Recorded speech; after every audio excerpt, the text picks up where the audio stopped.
Grabe yung lakas talaga ng ulan, no? Ilang araw na to, hindi na tumigil yung ulan sa amin. Grabe. Ano nangyari dito? Mamaya update ko kayo sa tubig, sa ilog mga katsing. Malaki na siguro yung baha. Kaya ako munang pumunta doon kasi maulan niya. Makabasa ako, wala akong payong. Ayaw tumigil yung ulan.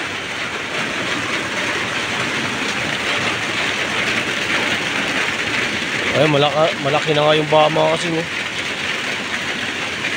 Malaki na ng baha. Ano ba yan? Ang kita yung ilog dito. Naharangan na ng madahon. Yung malaki na talaga yung baha. Ayaw pa talaga tumigil yung ulan.